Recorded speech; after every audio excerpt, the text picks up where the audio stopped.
Have you ever found yourself wondering why loyalty seems so hard to come by in relationships? Why, despite your best efforts, you still feel that nagging doubt about whether she'll truly stay committed to you when things get tough? It's a struggle that so many of us face. We desire loyalty from our partners, yet the moment we try to request it directly, something shifts, something changes, and often, not for the better. The truth is, loyalty isn't something you can demand or negotiate. It isn't a transaction where if you put in enough good deeds, you receive loyalty in return. That approach creates the very problem you're trying to avoid. When you directly ask for loyalty, you're actually signaling insecurity. You're telling her that you don't believe you naturally inspire commitment. Think about it. The very act of asking someone to be loyal to you can plant the first seed of doubt in their mind about why you needed to ask in the first place. Let's pause and reflect on what loyalty really is. At its core, loyalty is a choice someone makes freely, based on how they experience you and the relationship.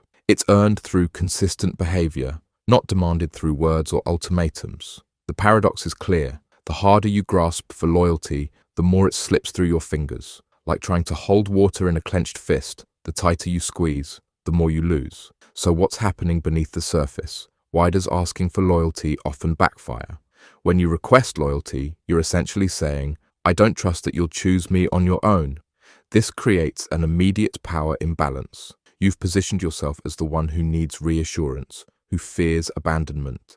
And while vulnerability has its place in relationships, displaying constant insecurity erodes attraction and respect, the very foundations that build natural loyalty. There's something deeply unattractive about a partner who seems desperate for commitment. It triggers an instinctual response. If this person doesn't trust their own value, should I? But this doesn't mean you're trapped. You don't have to choose between demanding loyalty and silently hoping for it. There's another path, one that actually works. The solution isn't to ask for loyalty, but to become the kind of person who naturally inspires it. To create an environment where loyalty isn't just expected, but freely given, because no other option makes sense to her. So how do you do this? First, understand that loyalty flows toward value. Not the superficial value of looks or status, but the deeper value of character, of consistency, of emotional stability. She stays loyal to the man who brings something meaningful to her life that she can't find elsewhere. Start by developing unshakable self-worth.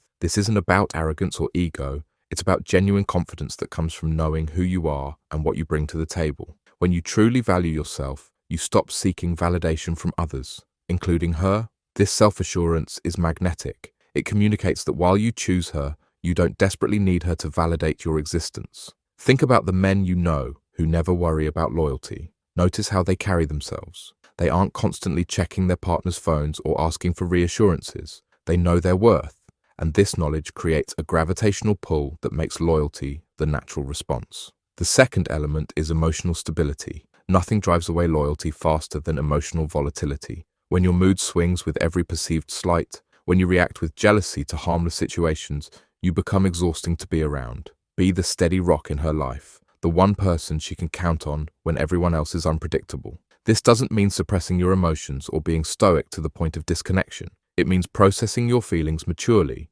rather than making her responsible for managing your emotional state. There's something incredibly attractive about a man who can feel deeply without falling apart. The third component is creating genuine connection. Loyalty isn't just about preventing her from leaving, it's about continually deepening the bond that makes her want to stay. This means being curious about her, truly listening when she speaks, and remembering what matters to her. Most relationships don't end because someone better came along. They end because the connection faded, replaced by routine and assumption. Keep discovering her. People change over time, and the partner who continues to see and appreciate these evolutions inspires a rare kind of loyalty. Now, what about trust? Trust and loyalty are intertwined, and trust must flow both ways. If you want her loyalty, you must first extend your trust. This means resisting the urge to control or monitor her. Each time you check her phone or question her whereabouts without cause, you're telling her, "I don't trust you." And people rarely remain loyal to those who don't trust them. Trust is risky, yes, but without risk, there can be no loyalty, only compliance. And compliance isn't loyalty, it's just behavior modification motivated by fear of consequences. Perhaps the most counterintuitive aspect of inspiring loyalty is maintaining healthy boundaries. When you're willing to walk away from disrespect, when you have clear standards for how you'll be treated, you communicate tremendous value. This isn't about making threats or giving ultimatums. It's about quietly, confidently knowing what you deserve and being willing to enforce those boundaries.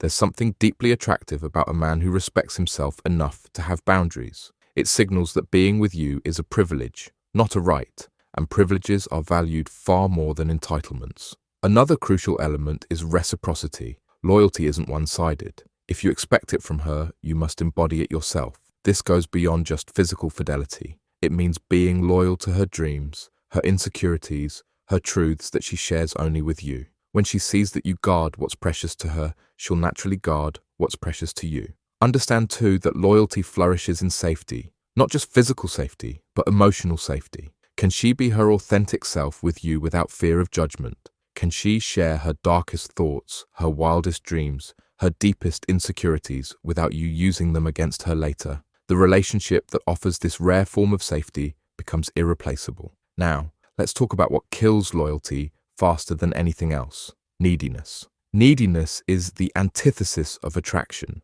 When your happiness depends entirely on her choices, her presence, her reassurance, you become a burden rather than a partner. Maintain your own life, your friends, your hobbies, your purpose. A man with a rich, fulfilled life independent of his relationship is infinitely more attractive than one who makes his partner the sole source of his happiness. Consider this truth: the more you try to control someone, the more they'll resist. But the more freedom you give them to choose you every day, the more likely they are to do exactly that. There's something powerful about knowing your partner stays not because they have to, but because they want to, even when they have other options. Now, I want you to imagine what it would feel like to never worry about her loyalty again, to know deep in your bones that she chooses you freely, not out of obligation or fear, but because what you've built together is too valuable to compromise. That kind of security doesn't come from extracting promises. It comes from being a man of substance, of consistency, of genuine value. Remember this: we stay loyal to what enriches our lives. We stay loyal to those who see us completely and love us anyway. We stay loyal to relationships that help us become better versions of ourselves. So stop asking for loyalty. Instead, focus on creating a relationship so fulfilling, so secure, so enriching, that loyalty becomes the only rational choice. Be the man who adds so much to her life that the thought of betraying you feels like betraying herself. The strongest loyalty isn't maintained through fear of loss or social pressure or even moral obligation. The strongest loyalty comes from gratitude, the deep appreciation for what you bring to her life, for how you make her feel, for who she becomes when she's with you. In the end, loyalty isn't about preventing someone from leaving. It's about creating something together that neither of you would ever want to damage. It's about becoming the kind of partner that inspires not just commitment, but devotion. So ask yourself, are you that partner? Are you someone who enriches her life in ways no one else can? Are you consistent in your character, your emotions, your presence? Do you make her feel safe enough to be vulnerable, to be fully herself? If you can honestly answer yes to these questions, you'll never need to ask for loyalty again. She'll give it freely, not as a concession or a promise, but as the natural response to what you've built together. And that kind of loyalty, the kind that's chosen freely every single day, is the only kind worth having.